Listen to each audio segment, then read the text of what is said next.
The general election of 1984 took place on November 2nd. Ronald Reagan and his running mate George Bush won with 59% of the vote. We will now bring you 1984's vice presidential debate.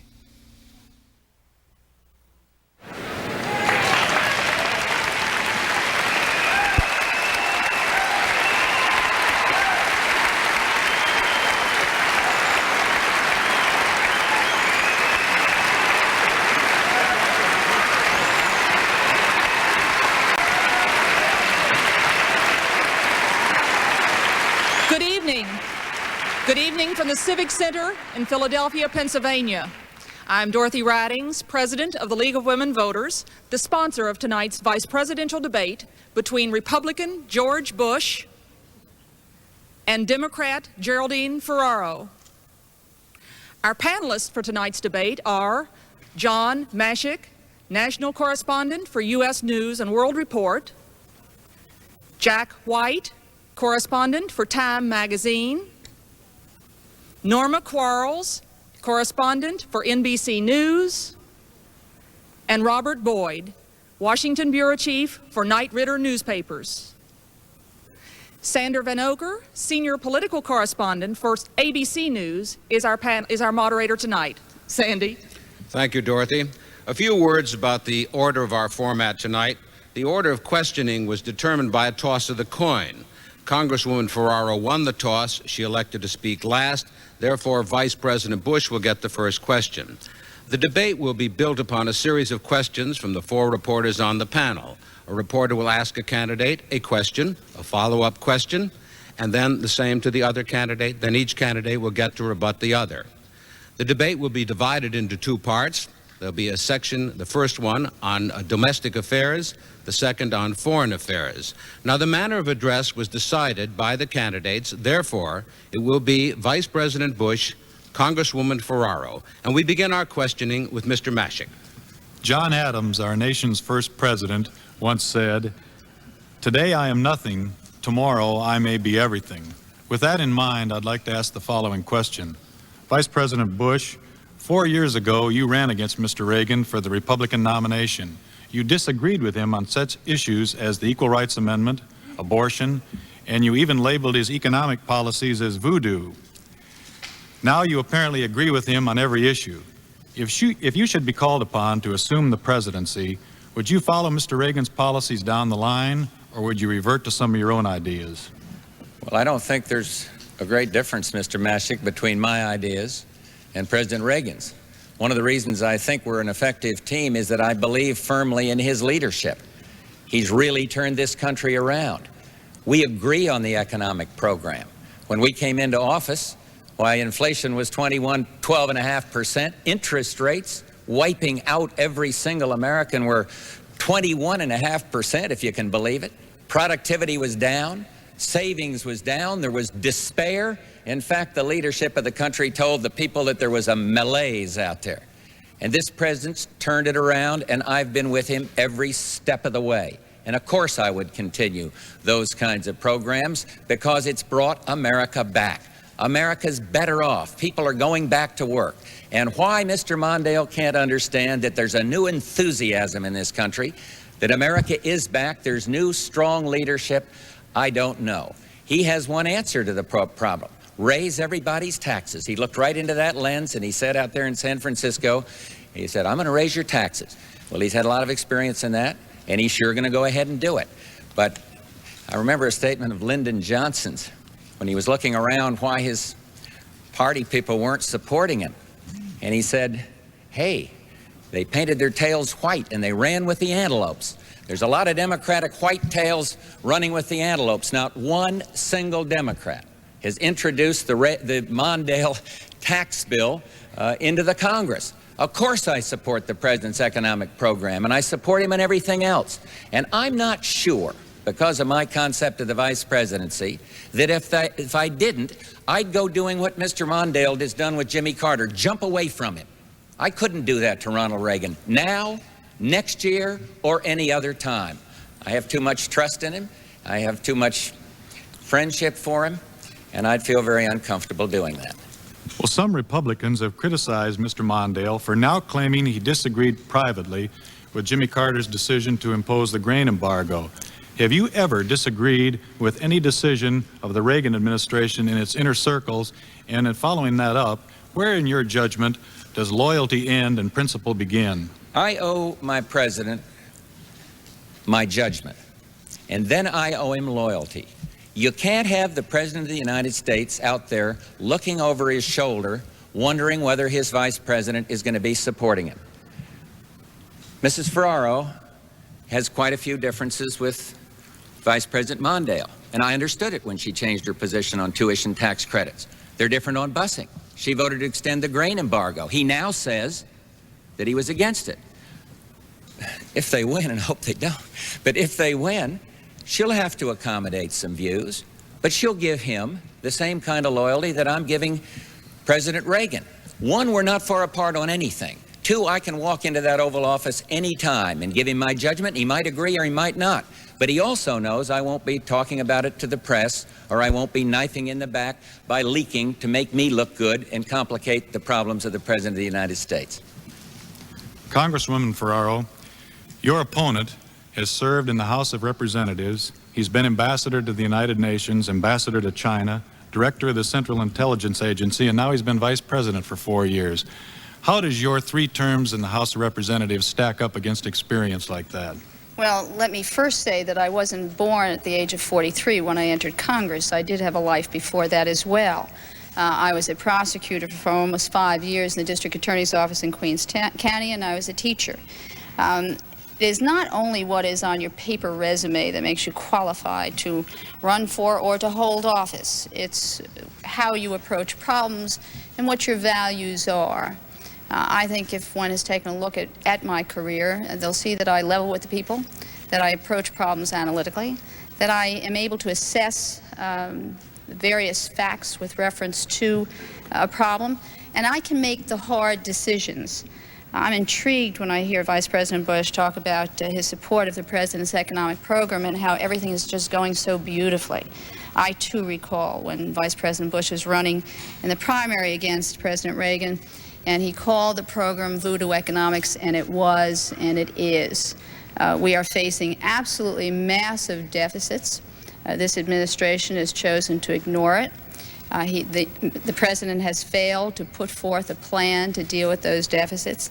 And if everything believes that everything is coming up roses, perhaps the Vice President should join me as I travel around the country and speak to people.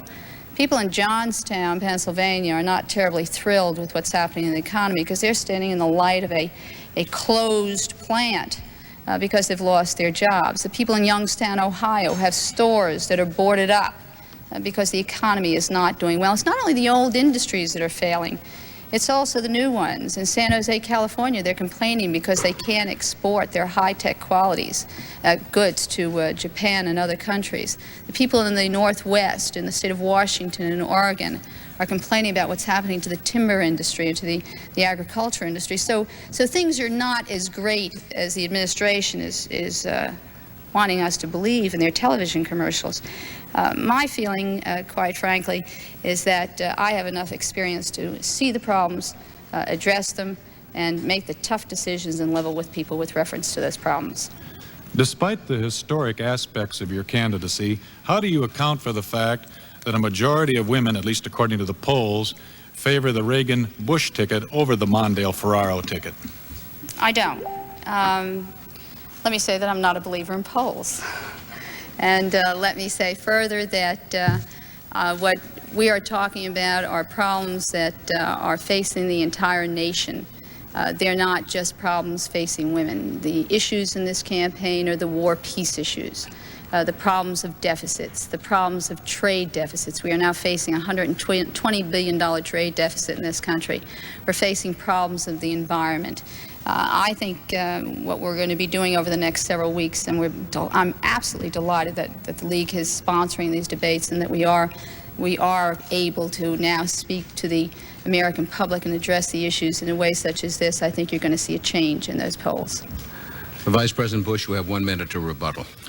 Well, I was glad to get that vote of confidence from Mrs. Ferraro in my economic judgment. So let me make a statement on the economy. The other day she was in a plant, and she said to the workers, why are you all voting for, or why are so many of you voting for the Reagan-Bush ticket? And there was a long, deathly silence, and she said, come on, we delivered. That's the problem. And I'm not blaming her except for the liberal voting record in the House. They delivered. They delivered 21.5% interest rates. They delivered what they called malaise. They delivered interest rates that were right off the charts. They delivered take-home pays, checks that were shrinking, and we've delivered optimism. People are going back to work, 6 million of them, and 300,000 jobs a month being created. That's why there was that deathly silence out there in that plant. They delivered the wrong thing. Ronald Reagan is delivering leadership. Congresswoman Ferraro, 1 minute rebuttal. I think what I'm going to have to do is I'm going to start correcting the Vice President's statistics. There are 6 million more people who have jobs, and that's supposed to happen in a growing economy. In fact, in the prior administration, with all their problems, they created 10 million jobs. The housing interest rates during this administration for housing for middle-class Americans was 14.5%. Under the prior administration, with all their problems, the average rate was 10.6%. If you take a look at the number of people living in poverty as a result of this administration, 6 million people, 500,000 people knocked off disability rolls. You know, you can walk around saying things are great, and if that's what we're going to be hearing, we've been hearing that on those commercials for the past couple of months. They expect the American people to believe that. I'll become a one-woman truth squad, and we'll start tonight. Mr. White. Congresswoman Ferraro, I'd like to ask you about civil rights.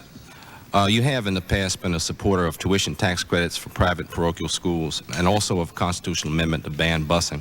Both these measures are opposed not only by your running mate, but by just about every educational and civil rights organization in the country. Now that you're Mr. Mondale's running mate, have you changed your position on either of those? With reference to the busing vote that I cast in 1979, both Fritz Mondale and I agree on the same goal, and that is non-discrimination. I just don't agree on the same direction he does on how to achieve it. But I don't find any problem with that. I think that's been something that's been handled by the courts and not being handled by Congress, and will not be handled by the White House. But we both support non-discrimination in housing and integration of neighborhoods, the goals that we both set forth. With reference to tuition tax credits, I have represented a district in Queens, which is 70% Catholic. I represented my district. Let me say as well that I have also been a great supporter of public school education, and that is something that Fritz and I feel very, very strongly about for the future of this country. This administration over the past several years has gutted the educational programs available to our young people. It has attempted to knock out Pell Grants, which are monies to young individuals who are poor and who cannot afford to go to college. It has reduced by 25% the amount of monies going into college education, and by 1/3 those going into secondary and primary schools. But Fritz Mondale and I feel very strongly that if you educate your children, that's an effort and the way that you build up and make a stronger America. With reference to civil rights, I think you've got to go beyond that. And if you take a look also at my record in the Congress and Fritz Mondale's record, both in the Senate as Vice President, we both have extremely strong civil rights records. This administration does not. It has come in the Bob Jones case on the side of segregated academies. It came in the Grove City case on the side of discrimination against women, the handicapped, and the elderly. As a matter of fact, in the Congress, we just passed overwhelmingly the Civil Rights Bill of 1984, and this administration in the Republican-controlled Senate just killed it in the last week or two in Congress. So there is a real difference between how the Mondale-Ferraro administration will address the problems of civil rights and the failure of this administration, specifically in that particular area. In the area of affirmative action, what steps do you think government can take to increase the representation of minorities and women in the workforce and in colleges and universities? And specifically, would you support the use of quotas to achieve those goals? I do not support the use of quotas. Both Mr. Mondale and I feel very strongly about affirmative action to correct inequities. We believe that steps should be taken both through government and for instance, the Small Business Administration. We have supported set-asides for minority and women's businesses. That's a positive thing. We don't feel that you're in any way hurting anybody else by reaching out with affirmative action to help those who've been disenfranchised. On the contrary, if you have a growing economy, if you create the jobs, if you allow for small business the opportunity with lower interest rates to reach out and grow, there will be more than enough space for everybody, and affirmative action is a very positive way to deal with the problems of discrimination. Vice President Bush, many critics of your administration say that it is the most hostile to minorities in recent memory. Have you inadvertently perhaps encouraged that view by supporting tuition tax credits, the anti-busing amendment, citing Bob Jones University, a case before the Supreme Court, your original opposition to the Voting Rights Act extension and so forth? Well, no, Mr. White. I think our record on civil rights is a good record. You mentioned the voting rights extension. It was extended for the longest period of time by President Reagan. But we have some problems in attracting the black vote, and I think our record deserves better. We have done more for black colleges than any previous administration. We favor enterprise zones to give, and it's been blocked by Tip O'Neill and that House of Representatives, those liberals in that House, blocked a new idea to bring jobs into the black communities across this country. And because it's not an old handout special federal spending program, it's blocked there. A good idea. And I'd like to see that tried. We've brought more civil rights cases in the Justice Department than the previous administration by far. We believe in trying something new to help these black teenage kids. The minimum wage differential. It says, look, to an employer, hire these guys. And yes, they're willing to work for slightly less than the minimum wage. Give them a training job in a private sector. We threw out that old CETA that didn't train people for jobs that existed, simply rammed them onto the government payroll, and we put in a thing called the Job Training Partnership Act. Wonderful new legislation that's helping blacks more and more.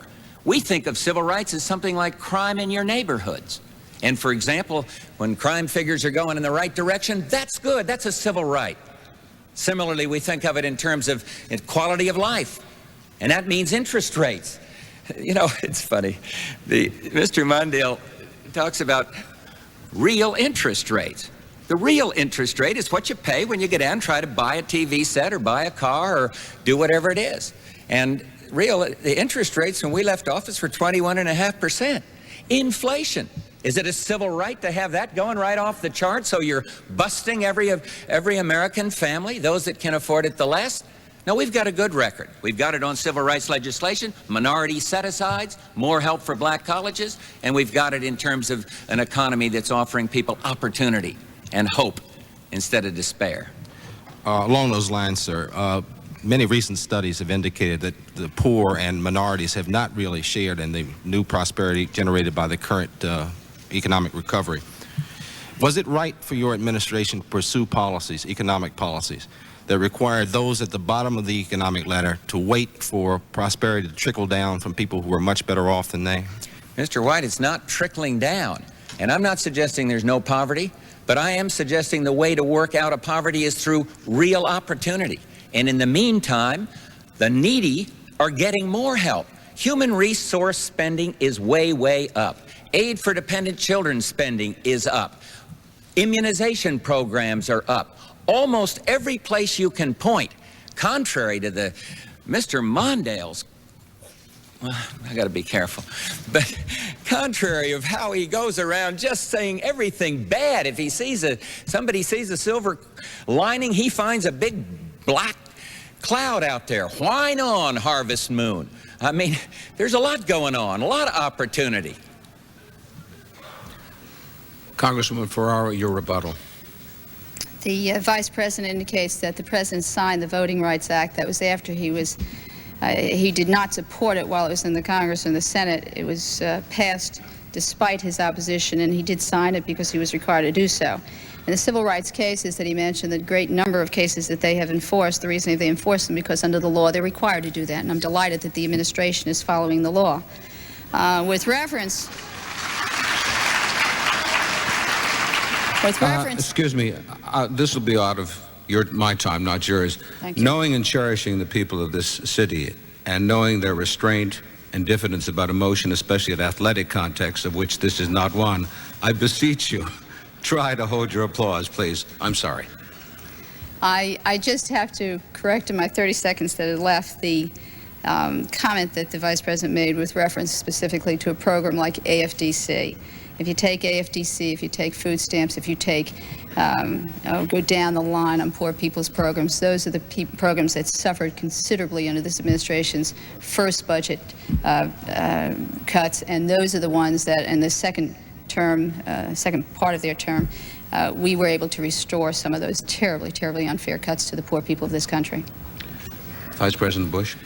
Well, maybe we have a factual. Maybe we can ask the experts to go to the books. They'll do it anyway. Spending for food stamps is way, way up under the Reagan administration. AFDC is up under the Reagan administration. And I am not going to be found wrong on that. I am sure of my facts. And we are trying to help, and I think we're doing a reasonable job. But we are not going to rest until every single American that wants a job gets a job, and until this prosperity and this recovery that's benefiting many Americans benefits all Americans. Ms. Quarles. Vice President Bush, one of the most emotional issues in this campaign has been the question of the separation of church and state. What are your views on the separation of church and state, specifically with regard to abortion? And do you believe it was right for the Archbishop of Philadelphia to have a letter read in 305 churches urging Catholics to fight abortion with their votes? I do believe in pluralism. I do believe in separation of church and state. I don't consider abortion a religious issue. I consider it a moral issue. I believe the Archbishop has every right to do everything he wants in that direction, just as I never faulted Jesse Jackson from taking his message to the black pulpits all across this country, just as I never objected when the nuclear arms, the nuclear freeze or the anti-nuclear people, many of those movements were led by priests. Suddenly, because a Catholic bishop or an evangelist feels strongly on a political issue, people are saying it's merging of church and state. We favor, and I speak confidently for the President, we favor separation of church and state. We favor pluralism. Now somebody says, well, you want to restore prayer in schools. You don't think it's right to prohibit a kid from praying in schools. For years, kids were allowed to pray in schools. We don't think that's a merger of church and state to have a non-mandatory, voluntary, non-government ordered prayer, and yet some are accusing us of injecting religion into politics. I have no problem with what the Archbishop does, and I have no problem what the evangelists on the right do, and I have no problem what the priests on the left do.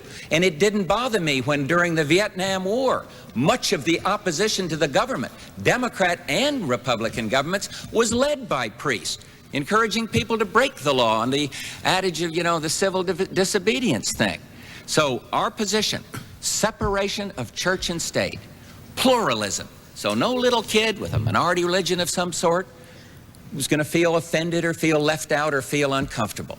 But yes, prayer in school on a voluntary basis worked for many, many years until the Supreme Court ruled differently. And I'm glad we got this question, because I think there's been too much said about religion and politics. We don't believe in denominationally moving in.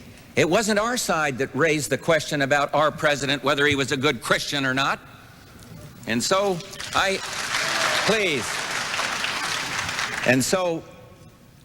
that's our position. Separation of church and state, pluralism, respect for all.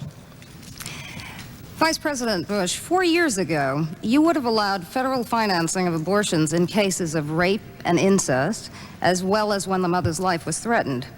Does your position now agree with that of President Reagan, who in Sunday's debate came very close to saying that abortion is murder? There has been, I have to make a confession, an evolution in my position. There's been 15 million abortions since 1973, and I don't take that lightly. There's been 1.5 million this year, the President and I do favor a human rights amendment. I favor one that would have an exception for incest and rape, and he doesn't, but only for the life of the mother. And I agree with him on that.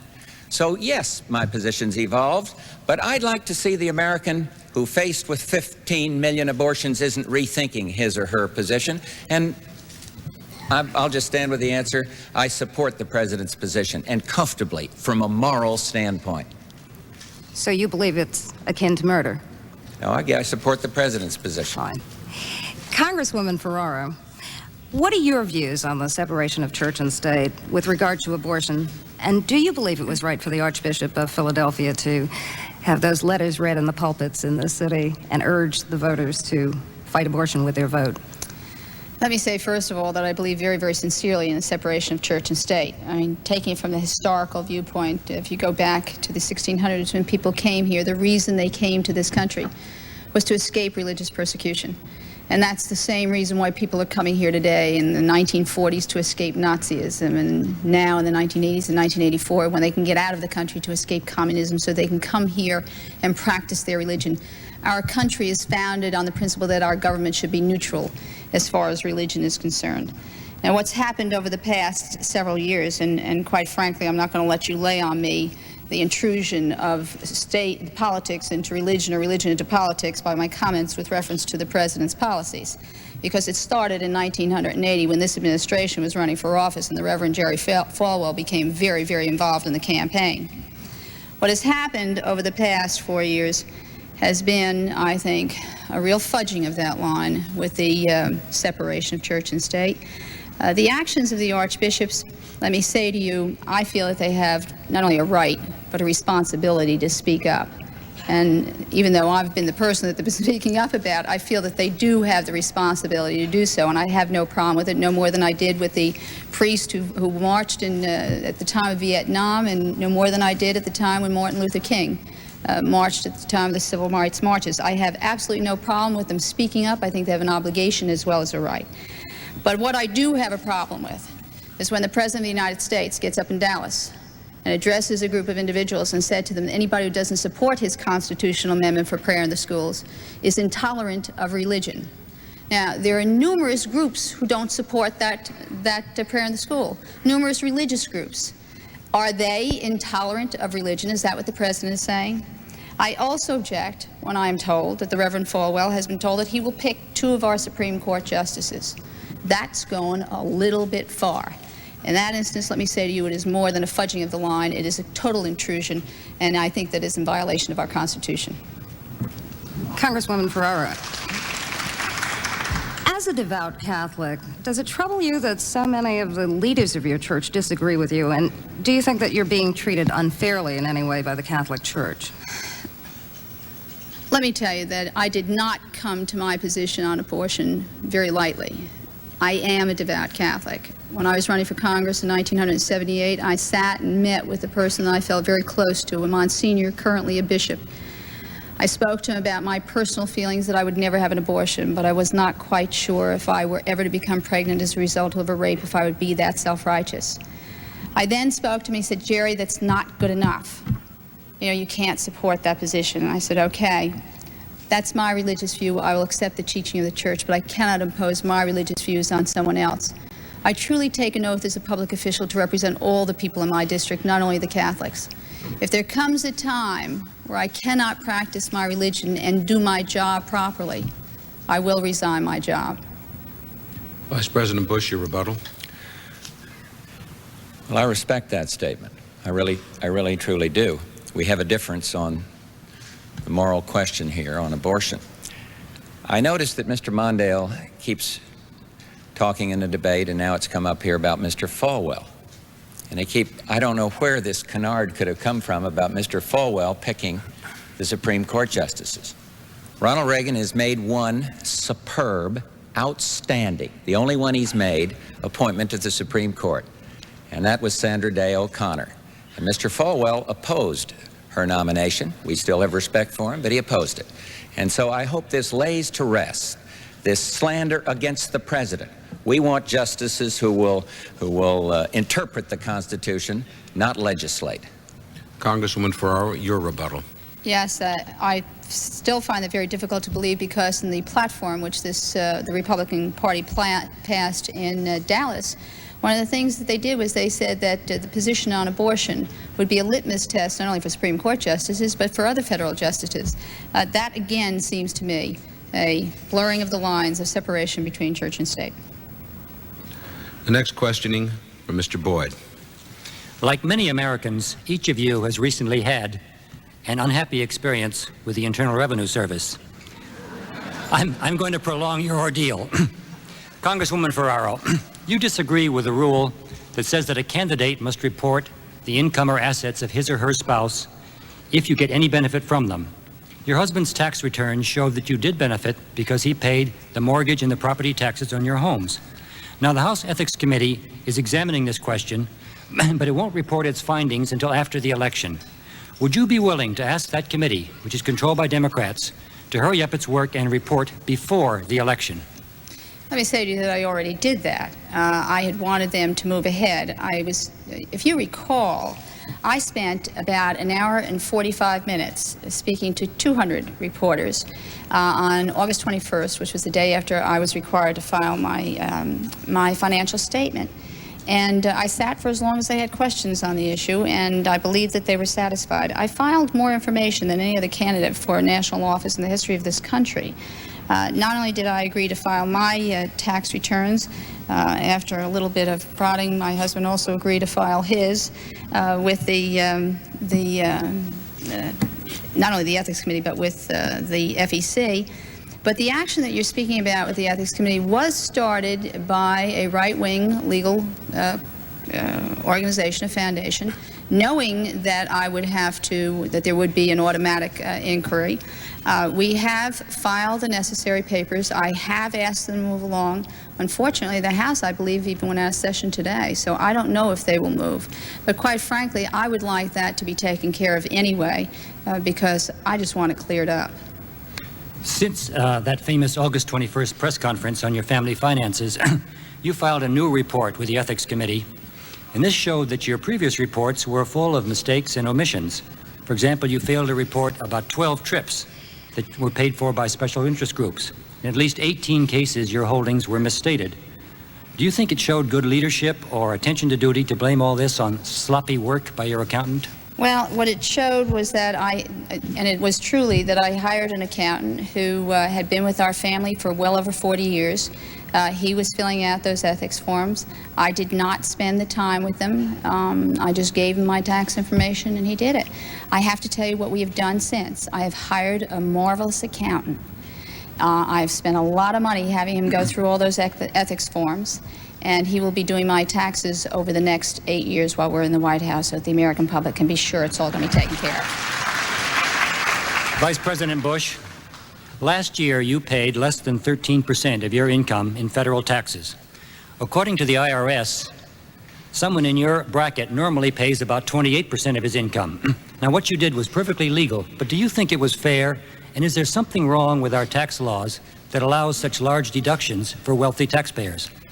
What that figure, and the way I kind of like the way Mrs. Ferraro and Mr. Zuccaro reported, because they reported federal taxes, state and local taxes. Gives people a clearer picture. That year I happened to pay a lot of state and local taxes, which, as you know, are deducted from the other. And so I looked it up the other day, and we had paid, I think it's 42% of our gross income in taxes. Now, Mr. Mondale the other night took what I'll be honest, I thought it was a cheap shot at me. And we did a little looking around to see about his. We can't find his 1981 tax return. It may have been released. Maybe my opponent knows whether Mr. Mondale released it. But we did find estimates that his income for those 3 years is $1,400,000. And I think he paid about the same percentage as I did in total taxes. He also made a reference that troubled me very much, Mr. Boyd. He's talking about my chauffeur. And, you know, I'm driven to work by the Secret Service. So is Mrs. Ferraro. So is Mr. Mondale. They protected his life for 4 years, and now they've done a beautiful job for Barbara and I. They saved the life of the President of the United States. I thought that was a cheap shot, telling the American people to try to divide class, rich and poor. But the big question isn't whether Mrs. Ferraro's doing well. I think they're doing pretty well. And I know Barbara and I are doing well. And it's darn sure that Mr. Mondale's doing well with $1.4 million in income. But the question really is, after we get through this disclosure, is the tax cut fair? Are people getting a fair break? And the answer is the rich are paying 6% more on taxes, and the poor are getting a better break, those lower and middle income people that have borne the burden for a long, long time. So yes, I favor disclosure. I've always disclosed. This year I had my taxes and everything I own in a blind trust, so blind, blinder than the president's, where I didn't even sign my tax return. But there seemed to be an interest in it, so we went to the Government Ethics Committee. They agreed to change the trust. The trust has been revealed, and I was sure glad to see that I had paid 42% of my gross income in taxes. Please. Mr. Vice President, how can you claim that your home is in Maine for tax purposes and at the same time claim that your home is in Texas for voting purposes? Are you really a Texan or a New Englander? I'm really a Texan, but I got one house. And under the law, every taxpayer is allowed, when he sells a house and buys another house, to get the rollover. Everybody, it turns out, and I may hire. I noticed she said she has a new good accountant. I'd like to get his name and phone number, because I think I've paid too much in the way of taxes. And residence, Mr. Boyd, legal residence for voting is very different. The domicile, they call that, very different than the house. But they say you're living in the Vice President's house. Therefore, you don't get I got problems with what every other taxpayer gets. I got problems with the IRS, but so do a lot of people out there. I think I paid too much, nothing ethical. I'd like to get some money back. Congresswoman Ferraro, your rebuttal, please. Let me just say that I'd be happy to give the Vice President the name of my accountant, but I warn you, he's expensive. I think the question is whether or not the tax cuts and the tax system that's currently in our government, that our government uses, is fair. I think the tax system is unfair, but it's not something that we can address in the short term. Are the tax cuts that Vice President Bush and I got 3 years ago that this president gave out? No, that's not fair. If you earn $200,000, you got a $25,000 tax cut. If you earn between $20,000 and $40,000, you may have got about $1,000. Between $10,000 and $20,000, close to $100. And if you made less than $10,000 with all the budget cuts that came down the line, you suffered a loss of $400. That's not fair. That's basically unfair. And not only is it unfair, but economically it has darn near destroyed this country. It was a $750 billion tax cut over a 5-year period of time. That's one of the reasons we're facing these enormous deficits that we have today. Mr. Vice President. No, I think I've said all I want to say. I didn't fully address myself to Mr. Boyd's question on disclosure. I led the fight, I think, in 1968 in the House. I was in the House of Representatives for a couple of terms, and I led the fight for disclosure. I believe in it. Before I went into this job, I disclosed everything we had. We didn't have any private corporations, but I disclosed absolutely everything. Arthur Anderson made out a assets and liability statement that I believe went further than any other one. And then, to protect the public interest, we went into this blind trust. I believe in a blind trust because I believe a public official in this kind of job ought not to know whether he's going to benefit directly or indirectly by some holding he might have or something of that nature. And no, I support full disclosure. Thank you. That ends the part of this debate devoted to domestic affairs. We will now turn to foreign affairs and we'll begin the questioning with Mr. Mashik. Vice President Bush, since your administration came to power, the president has threatened a stern response against terrorism, yet murderous attacks have continued in Lebanon and the Middle East. Who's to blame? And you've been director of the Central Intelligence Agency. What can be done to stop it? Terrorism is very, very difficult to stop. And I think everybody knows that. We had ambassadors killed in Sudan and Lebanon some time ago, long time ago. When you see the Israeli building in Lebanon after the death of our Marines, you see that hit by terrorism. The Israelis, with all their experience fighting terrorism, you know it's difficult. When you see Khomeini with his radical Islam, resorting to government-sponsored terrorism. It's very difficult. The intelligence business can do a good job, and I'm always one that defends the Central Intelligence Agency. I believe we ought to strengthen it, and I believe we still have the best foreign intelligence business in the world. But it is very difficult to get the source information that you need to go after something as shadowy as international terror. There was a difference between Iran and what happened in Lebanon. In Iran, you had a government holding a U.S. embassy, the government sanctioning the takeover of that embassy by those students, the government negotiating with the United States government for the release. In Lebanon, in the terror that happened at the embassy, you have the government there, Mr. Jamal, that wants to help fight against terrorism. But because of the melee in the Middle East that's there today and has been there yesterday and the day before, as everyone that's had experience in that area knows, it is a very different thing. So what we've got to do is use absolutely the best security possible. I don't think you can go assigning blame. The president, of course, is the best I've ever seen of accepting that. He's been wonderful about it in absolutely everything that happens. But I think fair-minded people that really understand international terror knows that it's very hard to guard against. And the answer then really lies in the Middle East, and terrorism happening all over the world, is a solution to the Palestine question.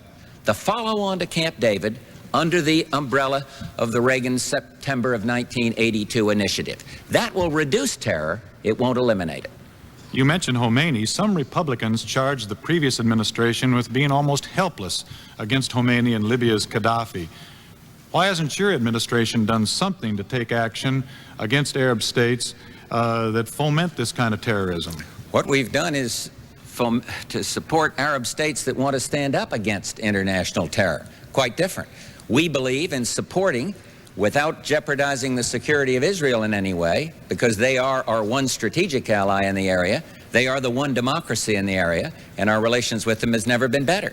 But we do believe in reaching out to what they call the GCC, those Gulf Cooperative Council states, those moderate Arab states in that world, and helping them with defensive weapons to guard against international terror or radical Islam perpetuated by Khomeini. And because we've done that, and because the Saudis chopped down a couple of those intruding airplanes a while back, I think we have helped keep the peace in the Persian Gulf. Congresswoman Ferraro, you and former Vice President Mondale have criticized the president over the bombings in Lebanon. Well, what would you do to prevent such attacks? Let me first say that terrorism is a global problem. And let me say, secondly, that Mr. Bush has referred to the embassy that was held in Iran. Well, I was at the White House in January, I guess it was, in '81, when those hostages, all 52 of them, came home alive. It was at that time that President Reagan gave a speech welcoming them home, as America did. We were so excited to see them back. But what he said was, the United States has been embarrassed for the last time. We're going to stand tall, and if this ever happens again, there is going to be swift and immediate steps taken to address the wrong that our country has suffered. In April of 1983, I was in Beirut and visited the ambassador at the embassy. 2 weeks later, that embassy was bombed. At that time, you take a look at the crazy activities of terrorists. You can't blame that on anybody. And they're going to do crazy things, and you just don't know what's going to happen. The following October, there was another bombing. And that bombing took place at the Marine barracks, where there were 242 young men who were killed. Right after that bombing occurred, there was a commission set up called the Long Commission. And that commission did a study at the security arrangements around where the Marines were sleeping, and found that there was negligence, that they did not have proper gates up, proper precautions to stop those trucks from coming in. And so the Long Commission issued a report, and President Reagan got up and he said, "I'm Commander-in-Chief. I take responsibility." And we all waited for something to be done when he took responsibility. Well, last month we had our third bombing. First time, the first embassy, there was no gate up. The second time with our Marines, the gate was open. The third time, the gate was there, but it had not been installed. And what was the President's reaction? Well, the security arrangements were not in. Our people were placed in that embassy in an unsecured time. And the Marines who were guarding it were left to go away. And there are other people held guarding the embassy. Again, the President said, I assume responsibility. I'd like to know what that means. Are we going to take proper precautions before we put Americans in situations where they're in danger? Or are we just going to walk away, throwing our arms up in the air now, quite a reversal from the first time, and from the first time when he said he's going to do something? Or is this President going to take some action? Some Democrats cringe at the words spying and covert activity. Do you believe both of them have a legitimate role in countering terrorist activity around the world? I think they have a legitimate role in gathering information. What had happened was the CIA in the last bombing had given information to our administration with reference to the actual threats that that embassy was going to be bombed. So it wasn't the CIA was at fault. There's legitimate reason for the CIA to be in existence, and that's to gather intelligence information for our security. But when I see the CIA doing things like they're doing down in Central America, supporting a covert war, no, I don't support that kind of activity. The CIA is there meant to protect our government, not there to subvert other governments. Vice President Bush. Well, I'm surprised to... Please. I think I just heard Mrs. Ferraro say that she would do away with all covert action. And if so, that has very serious ramifications, as the intelligence community knows. This is serious business. And sometimes it's quiet support for a friend. And so I'll leave that one there. But let me help you with the difference, Ms. Ferraro, between Iran and the embassy in Lebanon. Iran, we were held by a foreign government. In Lebanon, you had a wanton terrorist action where the government opposed it. We went to Lebanon to give peace a chance, to stop the bombing of civilians in Beirut, to remove 13,000 terrorists from Lebanon. We did. We saw the formation of a government of reconciliation, and for somebody to suggest, as our two opponents have, that these men died in shame, they better not tell the parents of those young Marines. They gave peace a chance, and our allies were with us, the British, the French, and the Italians. Congresswoman Ferraro. Let me just say, first of all, that I almost resent, Vice President Bush, your patronizing attitude that you have to teach me about foreign policy. I've been a member of Congress for 6 years. I was there when the embassy was held hostage in Iran, and I have been there and I have seen what has happened in the past several months, 17 months, with your administration. Secondly, please don't categorize my answers either. Leave the interpretation of my answers to the American people who are watching this debate. And let me say further that no one has ever said that those young men who were killed through the negligence of this administration and others ever died in shame. No one who has a child who's 19 or 20 years old, a son, would ever say that about the loss of anybody else's child. Mr. White. Congresswoman Ferraro, you've repeatedly said that you would not want your son to die in an undeclared war for an uncertain cause. But recently, your running mate, Mr. Mondale, has suggested that it may become necessary to erect a military quarantine or blockade of Nicaragua. Under what circumstances would you advocate the use of military force, American combat forces, in Central America? I would advocate the use of force when it was necessary to protect the security of our country, protect our security interest, or protect our people, or protect the interests of our friends and neighbors. When President, well, I'm jumping the gun a bit, aren't I? When Mr. Mondale referred to the quarantine of Central America, a country in Central America, what he's referring to was a last resort after all other means of attempting to settle the situation down in that region of the world had been exhausted. Quite frankly, now what is being done by this administration is an Americanizing of a regional conflict. They're moving in militarily instead of promoting the Contador process, which, as you know, is the process that is in place with the support of Mexico and Colombia and Panama and Venezuela. Instead of supporting the process, our administration has in Nicaragua been supporting covert activities to keep that revolution going in order to overthrow the Sandinista government. In El Salvador, was not pushing the head of the government to move toward correction of the civil rights, human rights problems that existed there. And now this administration seems almost befuddled by the fact that Nicaragua is moving to participate in the Contadora process, and El Salvador, through its president Duarte, is reaching out to the guerrillas in order to negotiate a peace. What Fritz Mondale and I feel about the situation down there is that what you do is you deal first through negotiation, that force is not a first resort, but certainly a last resort in any instance. Follow-up, please. Many times in its history, the United States has gone to war in order to defend freedom in other lands. Does your answer mean that you would be willing to forego the use of military force, even if it meant the establishment of a Soviet-backed dictatorship so close to our own borders? No. I think what we have to do is work with the government. I assume you're speaking about the government of Nicaragua. Work with that government to achieve a pluralistic society. I mean, they do have elections that are coming up on November 4th. I think we have to work with them to achieve a peaceful solution to bring about a pluralistic country. No, I'm not willing to live with a force that could be a danger to our country. Certainly, I would see that our country would be there putting all kinds of pressure on the neighboring countries of Honduras, of Costa Rica, of El Salvador, to promote the kind of society that we can all live with in security in this country.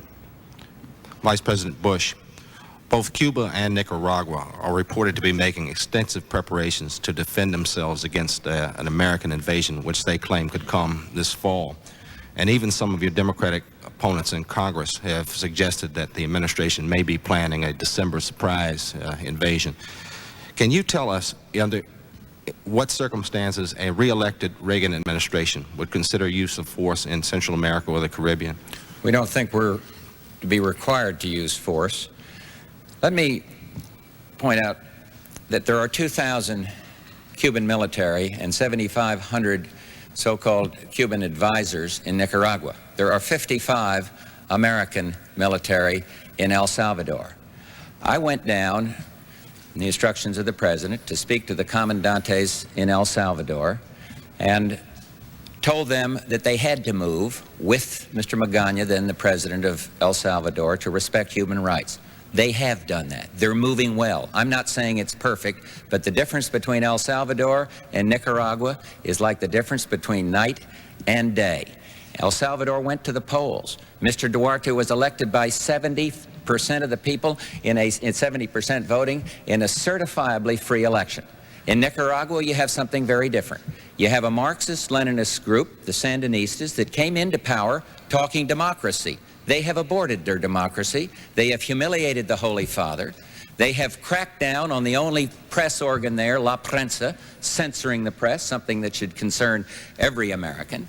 They have not had any human rights at all. They will not permit free elections. Mr. Cruz, who was to be the only viable challenger to Nicaragua, to the Sandinistas, to the junta, to Mr. Ortega, went down there and found that the ground rules were so unfair that he couldn't even wage a campaign.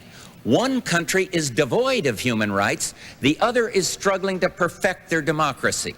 We don't like it, frankly, when Nicaragua exports its revolution or serves as a conduit for supplies coming in from such democracies as North Korea, Bulgaria, the Soviet Union, and Cuba to try to destabilize El Salvador. Yes, we're concerned about that because we want to see this trend towards democracy that's continue. There have been something like 13 countries since we've come in move towards the democratic route.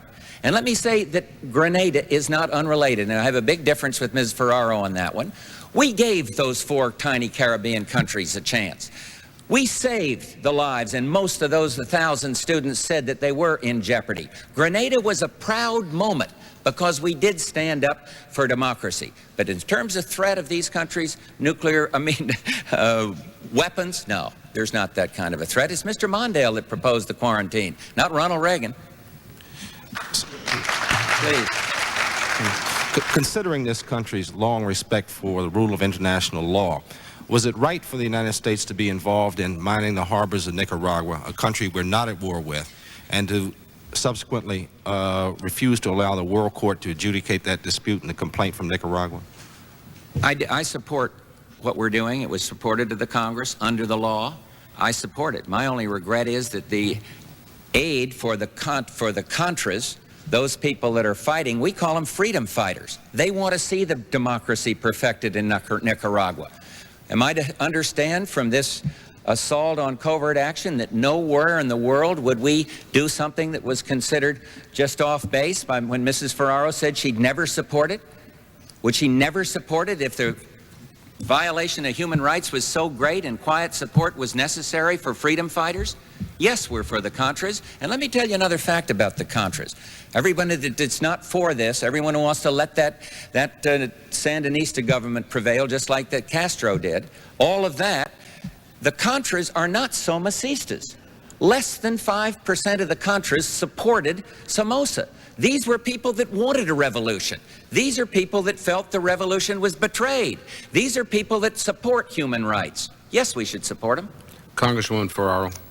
I spent a good deal of time in Central America in January and had an opportunity to speak to the Contras after being in Nicaragua and in El Salvador. Let me just say that the situation as it exists now, because of this administration's policies, we're not getting better. We're not moving toward a more secure area of the world. As a matter of fact, the number of troops that the Sandinistas have accumulated since the administration has started its covert activities has risen from 12 to 50,000.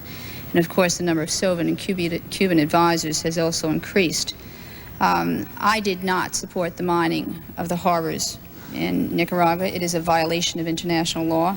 Congress did not support it, and as a matter of fact, just this week, the Congress voted to cut off covert aid to Nicaragua unless and until a request is made and there is evidence of need for it, and the Congress approves it again in March. So the Congress doesn't get laid on. The covert activities which I oppose in Nicaragua, those CIA covert activities in that specific country are not supported by the Congress, and believe it or not supported by the majority of people throughout this country. Vice President Bush. Well, I would simply like to make the distinction again between those countries that are searching for democracy and the handful of countries that have totally violated human rights and are going the Marxist route. Ortega, the comandante who's head of the Nicaraguan Sandinistas, is an avowed Marxist. They don't believe in the church. They don't believe in the free elections. They don't believe in all the values that we believe in. So it is our policy to support the democracies there, and when you have freedom fighters that want to perfect that revolution and go the democratic route, we believe in giving them support. We are for democracy in the hemisphere. We are for negotiation. $3 out of every 4 that we've sent down there has been for economic aid, to support the people's chance to eat and live and be happy and enjoy life. And 1/4 only was military. You wouldn't get that from listening to Mr. Mondale. Ms. Quarles. Vice President Bush, the last 3 Republican administrations, Eisenhower, Nixon, and Ford, none of them soft on communism, met with the Soviets and got agreements on arms control. The Soviets haven't changed that much. Can you tell us why President Reagan has not met with the Soviet ministers at all and only met with Foreign Minister Gromyko less than a month ago? Yes, I can. You mentioned the Gromyko meeting. Those were broken off under the Carter-Mondale days. There have been 3 separate Soviet leaders, Mr. Brezhnev, Mr. Andropov, and now Chernenko. That's 3.5 years, 3 separate leaders. The Soviets have not been willing to talk. We are the ones that went to the table in INF. We had a good proposal, a moral proposal. Ban an entire generation of intermediate nuclear force weapons. And if you won't do that, don't leave your allies in Europe in a monopoly position, the Soviets with 1,200 of these things and the Alliance with none. We didn't think that's the way you deter aggression and keep the peace. The president the first thing he did when he came into office was make a proposal on the most destabilizing weapons of all, START. And when the strategic weapons. And when the Soviets said, well, we don't like that proposal, we said, all right, we'll be more flexible. I, at the urging of the president, went to Geneva and laid on the table a treaty to ban all chemical weapons. We don't want them to have a monopoly, but we said, look, let's come together. You come over here and see what we're doing. We'll go over there and see what you're doing, but let's save the kids of this world from chemical weapons. A brilliant proposal to get rid of all of them. And the Soviets, niet, niet, niet. In the mutual balance force reduction, to reduce conventional forces. They're not even willing to tell us the base. Mrs. Ferraro knows that, of how many troops they have. There's 4 sessions. We have had an agreement with them on the hotline, but the Carter-Mondale made an agreement, the SALT II agreement, but the Democratic Senate, they were a Democratic administration. The Democratic Senate wouldn't even ratify that agreement. It was flawed, it was unverifiable, and it was not good. Our president wants to reduce, not just to stop, he wants to reduce dramatically nuclear weapons. And when the Soviets know they're going to have this strong president to deal with, and when this new administration, Mr. Chernenko's, given more than a few months in office, can solidify its position, then they'll talk. But if they think the opposition, before they sit down, are going to give up the MX, give up the B-1, go for a freeze that locks in inferiority in Europe, all of these things unilaterally before they're willing to talk, they may just sweat it out for 4 more weeks. Who knows? You were once quoted as saying that a nuclear war is winnable. Is that still your belief? And if not, under what circumstances would you use nuclear weapons if you were president? No, I don't think it's winnable. I was quoted wrong, obviously, because I never thought that. The Soviet planning, I did learn that when I was director of Central Intelligence, and I don't think there'd be any disagreement, is based on that ugly concept. But I agree with the president. Should never be fought. Nuclear weapons should never be fought with, and that's our approach. So therefore, let's encourage the Soviets to come to the table as we did at the Gromyko meeting. I wish everybody could have seen that one. The president, given the facts to Gromyko and all of these nuclear meetings, excellent. Right on top of that subject matter, and I'll bet you that Gromyko went back to the Soviet Union saying, hey, listen, this president is calling the shots, we better move. But you know why I think we'll get an agreement? Because I think it is in the interest of the Soviet Union to make it, just as it is in the interest of the United States. They're not deterred by rhetoric. I listened to the rhetoric for 2 years at the United Nations. I've lived in a communist country. It's not rhetoric that decides agreements, it's self-interest of those countries. Congresswoman Ferraro, you and Mr. Mondale are for a verifiable nuclear freeze. Some Democrats had said that verification may not be possible. How would you verify such an agreement and make sure that the Soviets are not cheating? Let me say, first of all, that I don't think that there is any issue that is more important in this campaign, in this election, than the issue of war and peace. And since today is Eleanor Roosevelt's 100th birthday, let me quote her. She said, "It is not enough to want peace. You must believe in it. And it's not enough to believe in it. You must work for it." This administration's policies have indicated quite the opposite. The last time I heard Vice President Bush blame the fact that they didn't meet with a Soviet leader, and this is the first president in 40 years not to meet with a Soviet counterpart, he said the reason was because there were 3 Soviet leaders in the past 3.5 years. I went and got a computer printout. It's 5 pages of the leaders, world leaders that the Soviet leaders have met with. And they're not little people. They're people like Mitterrand of France and Kroll of Germany and President Kyprianou of Cyprus. And you go down the line, 5 pages of people that the Soviet leaders have managed to meet with, and somehow they couldn't meet with the President of the United States. In addition to not meeting with a Soviet counterpart, this is the first president, and you're right, since the start of negotiating arms control agreements, who has not negotiated an arms control agreement, but not only has he not negotiated one, he's been opposed to every single one that every other president has negotiated, including Eisenhower, including Ford, and including Nixon. Now, let me just say that with reference to the Vice President's comments about the intent and the desire of the United States in this administration, the Soviet Union did walk out of the talks. I agree. But it seems to me that in 1982, when the administration presented its START proposal, that it wasn't a realistic proposal, and that is the comment that was made by Secretary Haig after he left office, because what it dealt with was it dealt just with land-based nuclear missiles, which is where the Soviets had the bulk of their missiles. But that aside, in 1982, I believe it was, their own negotiator, Nitze, came out with a proposal called the Walk in the Woods proposal, which would have limited the number of nuclear arms in Europe. That proposal was turned down by the administration, a proposal presented by its own administrator. Now, I'm delighted that they met with Mr. Gromyko, but they could have had that opportunity to meet with him in 1981 when he came to the new UN, which he had done with every other president before, and in 1982 as well. I guess my biggest problem is... I'm sorry. Speaking of limits, I have to impose a limit on you. Okay. Vice President Bush.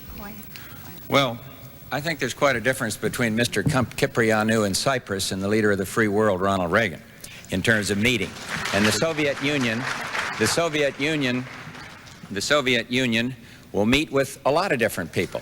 We've been very close touch with Mr. Mitterrand, Mr. Kohl, and others that have met with the leaders of the Soviet Union.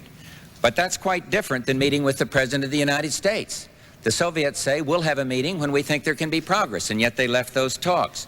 I'd like to correct my opponent on the walk in the woods. It was the Soviet Union that was unwilling to discuss the walk in the woods. They were the ones that gunned it down first, and the record is very, very clear on that. Ms. Ferraro mentioned the inflexibility of our position on strategic arms. Yes, we offered first to get rid of all those, you try to reduce the SS-18s and those weapons, but then we said if that's not good enough, there is flexibility. Let's talk about the bombers and the planes. So that's a very important point in terms of negotiation. Congresswoman, he that taketh away has to give back. I robbed you of your rebuttal. Therefore, you will have 2 minutes to rebut. Forgive me. You robbed me of my follow-up. That's Yes. what you robbed me. So why don't I let her give me the follow-up? All right, and then you do your rebuttal. Minutes, okay?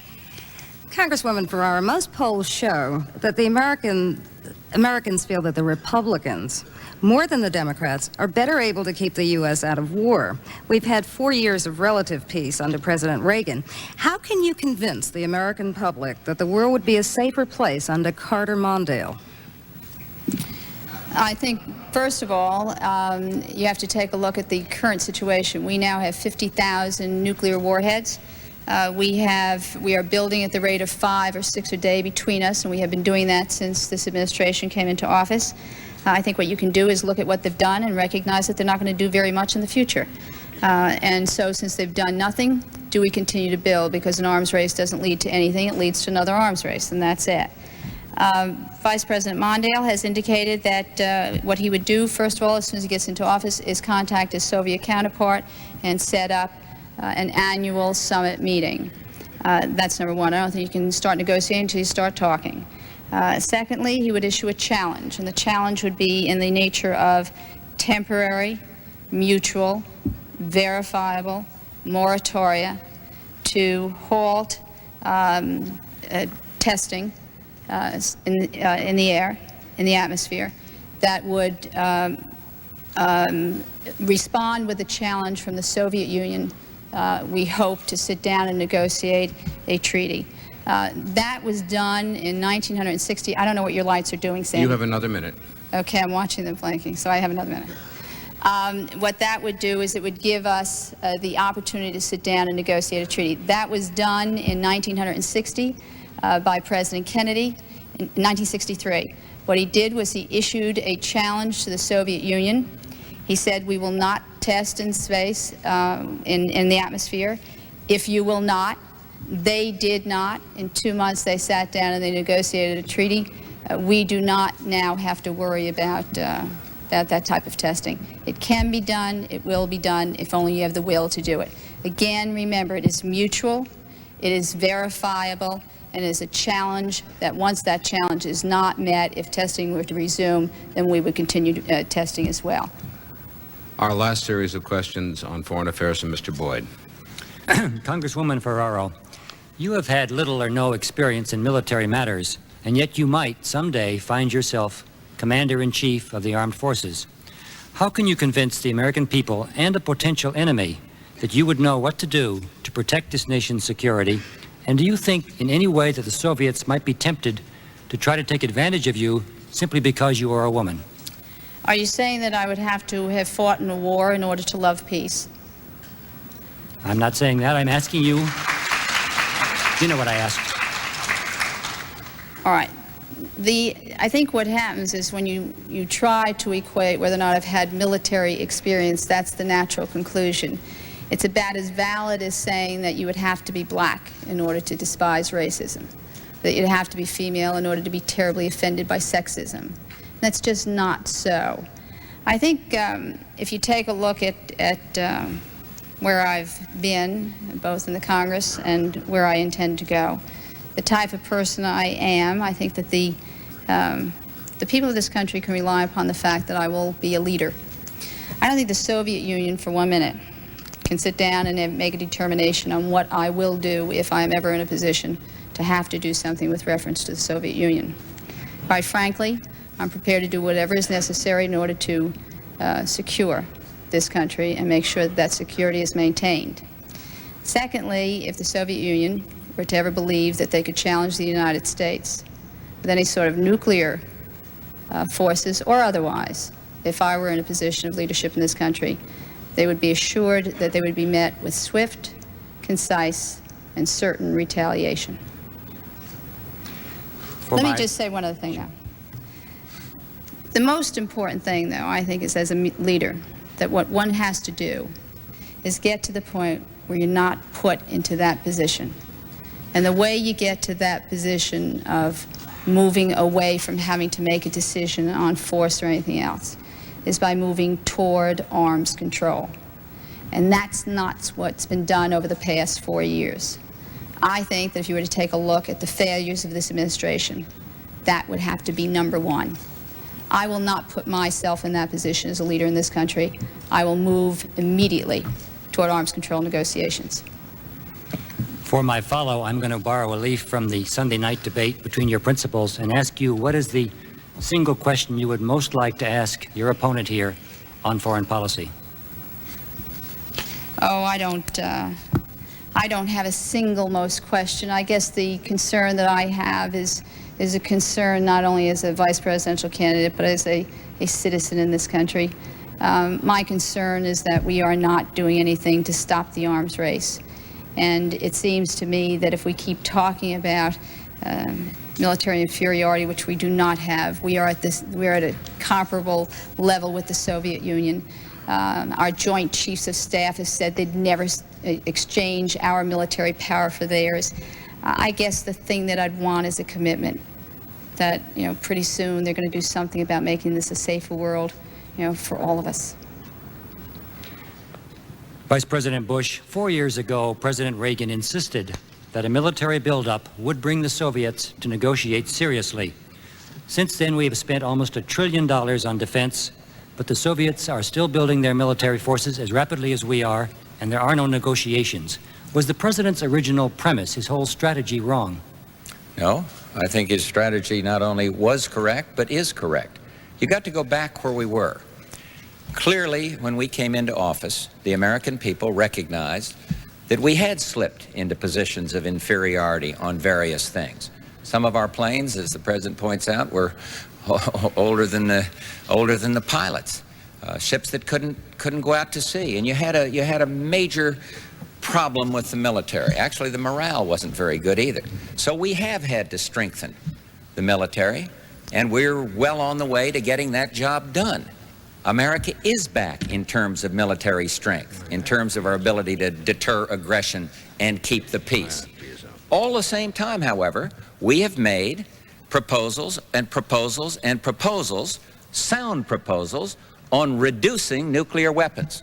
The strategic arms reduction talks were good proposals, and it's the Soviets that left the table. The intermediate nuclear force talks were sound talks, and I wish the Soviet Union had continued them. The chemical weapon treaty to ban all chemical weapons, it was our initiative, not the Soviets, and we wish they would think anew and move forward to verification so that everybody would know whether the other side was keeping its word, but much more important, you'd reduce the level of terror. Similarly, we're trying to talk to them and are talking to them in Vienna about conventional force reductions. We've talked to them about human rights. I've met with Mr. Andropov and Mr. Chernyenko, and we mention and we try to do something about the human rights question. this oppression of Soviet Jews is absolutely intolerable. And so we have to keep pushing forward on the moral grounds as well as on the arms reduction grounds. But it is my view that because this president has been strong, and because we've redressed the imbalances, and I think we're very close to getting that job done, the Soviets are more likely to make a deal. The Soviets made an ABM treaty when they thought we were going to deploy an ABM system. So I am optimistic for the future once they realize that they will have this strong, principled president to negotiate with, strong leadership, and yet with demonstrable flexibility on arms control. And now I'll give you a chance, Mr. Vice President, to ask the question you'd most like to ask of your opponent. I have none I'd like to ask ever, but I'd sure like to use the time. Talk about the World Series or something of that nature. Let me put it this way. I don't have any questions about it. We are so different from the Reagan-Bush administration is so different from the Carter-Mondale administration that the American people are going to have the clearest choice. It's a question of going back to the failed ideas of the past, where we came in, 21.5% on those interest rates, inflation, despair, malaise, no leadership, blaming the American people for failed leadership.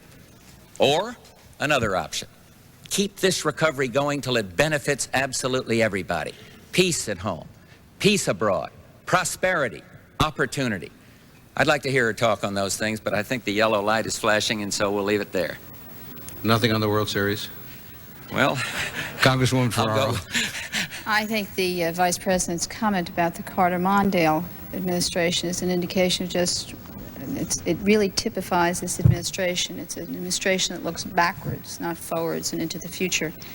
I must say that I'm also tickled by their comments on human rights. The Soviet Union in 1979 allowed 51,000 people to emigrate because, in large measure, this administration's policies over the past 4 years, 1,313 people got out of the Soviet Union in 1983 or 1984. That's not a great record on human rights, and certainly not a record on human rights achievements. This administration has spent $1 trillion on defense, but it hasn't gotten $1 trillion of national security. Vice President Bush, your rebuttal. No rebuttal. Well, we then can go to the closing statements. Each statement will be 4 minutes in length, and we'll begin with the Vice President. Well, in a couple of weeks, you, the American people, will be faced, 3 weeks, with a choice. It's the clearest choice in some 50 years. And the choice is, do we move forward with strength and with prosperity, or do we go back to weakness, despair, disrespect? Ronald Reagan and I have put our trust in the American people. We've moved some of the power away from Washington, D.C. and put it back with the people. We're pulling together. The neighborhoods are safer because crime is going down. Your sons and daughters are doing better in school. Test scores are going up. There's a new opportunity lying out there in the future. Science, technology, and space offering opportunity to everybody, all the young ones coming up. And abroad, there's new leadership and respect. And Ronald Reagan is clearly the strong leader of the free world. And I'll be honest with you, it's a joy to serve with a president who does not apologize for the United States of America. Mr. Mondale, on the other hand, has one idea: go out and tax the American people.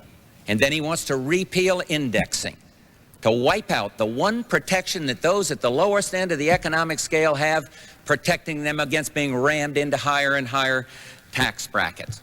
We just owe our country too much to go back to that kind of an approach. I'd like to say something to the young people. I started a business. I know what it is to have a dream and have a job and work hard to employ others and really to participate in the American dream. And some of you out there are finishing high school or college, and some of you are starting out in the working place. And we want for you America's greatest gift, and that is opportunity. And then on peace, yes, I did serve in combat. I was shot down when I was a young kid, scared to death. And all that did, saw friends die. But that heightened my convictions about peace. It is absolutely essential that we guarantee the young people that they will not know the agony of war. America's gift, opportunity, and peace. Now we do have some unfinished business. We must continue to go ahead. The world is too complex to go back to vacillation and weakness. There's too much going on to go back to the failed policies of the past. The future is too bright not to give it our best shot. Together we can go forward and lift America up to meet her greatest dreams. Thank you very much.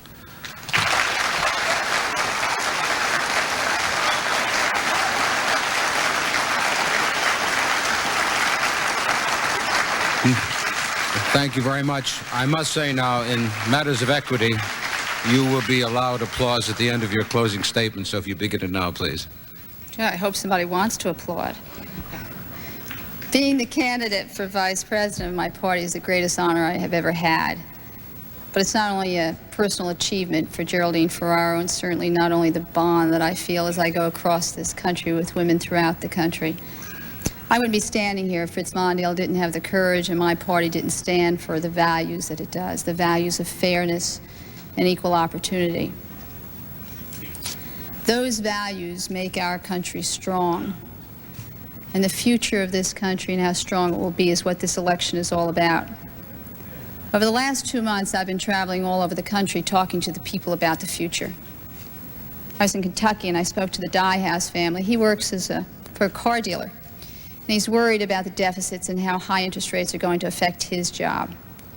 Every place I go, I see young parents, their children, they say to me, what are we going to do to stop this nuclear arms race? I was in Dayton, Ohio a week and a half ago, and I sat with the Allen family who live next door to a toxic dump, and they're very, very concerned about the fact that those toxics are seeping into the water that they and their neighbors drink. And those people love this country, and they're patriotic. But it's not the patriotism that you're seeing in the commercials as you watch television these days. Their patriotism is not only a pride in the country as it is, but a pride in this country that is strong enough to meet the challenges of the future. Do you know, when we find jobs for the 8.5 million people who are unemployed in this country, we'll make our economy stronger, and that will be a patriotic act. When we reduce the deficits, we cut interest rates, and I know the president doesn't believe that, but it's so. We cut those interest rates, young people can buy houses. That's pro-family, and that will be a patriotic act. When we educate our children, oh, good Lord, they're going to be able to compete in a world economy, and that makes us stronger, and that's a patriotic act. When we stop the arms race, we make this a safer, saner world, and that's a patriotic act. And when we keep the peace, young men don't die, and that's a patriotic act. It was right. Fritz Mondale has said that he'd rather lose a battle over decency than win one over self-interest. And I agree with him. This campaign is not over. For our country, for our future, for the principles we believe in, Walter Mondale and I have just begun to fight.